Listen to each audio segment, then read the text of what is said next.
excise taxes, illicit alcohol production could prove enormously lucrative. Not as golden as it had been during the Volstead Act, but even so a steady earner. Unsure exactly what was going on at the McFall Road estate, but thinking it might have something to do with moonshining, Croswell called in the revenuers. Sergeant Croswell served as a senior investigator with the BCI, the Bureau of Criminal Investigation, which was the state police equivalent of a detective bureau. Over a decade previous, during World War II, upon his first encounter with Joe Barbera, Croswell opened a mental file on the man, the informal kind of data set all lawmen keep continually up to date, on the hinkiness of whatever kind that crops up within their territory. Every once in a while, at least a couple times a month, Croswell would drive up to Barbera's impressive Apalachin compound, 10 miles west of Binghamton. His personally motivated 10-year surveillance campaign, wholly unmandated by his superiors in the state police, had come to this. A single cruiser parked at the property line of the Barbera estate, near a driveway parked thick with expensive limousines that, by all rights of logic and cop intuition, should not have been anywhere near backwoods Southern Tier, New York. The squadron of big cars, bespeaking power and privilege, ranged against the single unmarked police car with its force of 4. Croswell started to feel a little lonely up there on top of the hill. He made an executive decision, got on his radio, and put the word out to his fellow state police. Black and whites began pulling out of barracks in Binghamton and the neighboring towns of Waverly and Horseheads, cutting off the approaches to Apalachin. In all, 17 additional troopers answered the call, men Croswell had worked with often before, their names readily familiar to him. Lieutenant Kenneth Weidenborner, Sergeant Joseph Beninati, Trooper Joseph D. Smith, Trooper Richard C. Gear, Trooper Howard Tenike. The state police threw a netter on the Barbera estate, cutting off not only McFall Road, but also East River Road to the north, McFadden Road to the west, Pennsylvania Avenue to the east, and Rhodes Road to the south. Whoever or whatever was there at Barbera's, moonshiners or something more sinister, was boxed in, with cops blocking any and all possible exit ways from the area. Croswell hoped he was right in alerting the troops.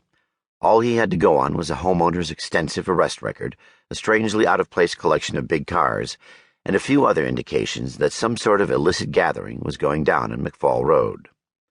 A fish truck emerged from the Barbera place and rattled up the road. The quartet of lawmen let it pass. The driver, local merchant Bartolo Guccia, had just taken an order for 3 pounds of porgies and a pound of mackerel at the kitchen of the big stone house. Guccia, a sallow little man with an old-world Italian accent, proceeded past the cops, but then pulled up and came back. He waved jauntily at Croswell and Vasisco and returned to the Barbera compound. Almost at the same moment, a crew of a dozen men in sharp suits, 14-carat hoodlums, Croswell mentally tagged them, like a collection of George Rafts, rounded the corner of the screened-in summer pavilion on the Barbera estate. As though they were cartoon characters, the men stopped comically short upon seeing the stadies taking down plate numbers along the road.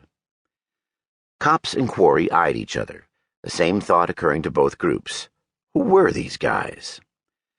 Through the binoculars, Croswell noted the heavy gold watches on almost every man's wrist. He could pick out their diamond jewelry, rings, stick pins, and studs, sparkling in the washed-out light of the autumn noon. Guccia reached the compound garage.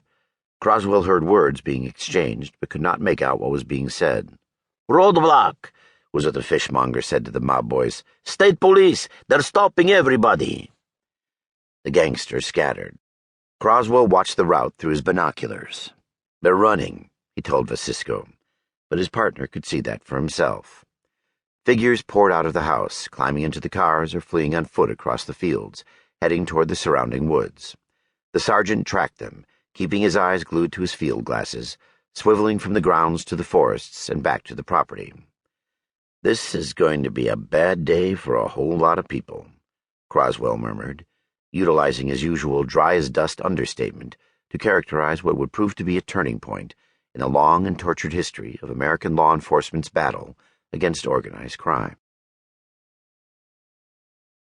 What State Police Sergeant Edgar Croswell had stumbled into, with a curious combination of accident and brilliant cop-savvy intent, would come to be known as the nation's most notorious Mafia gathering ever, the Apalachin Summit. Assembled at Joseph Barbera's country house was virtually the entire leadership spectrum of an American racketeering underworld that raked in billions of dollars per year. There were bosses, underbosses,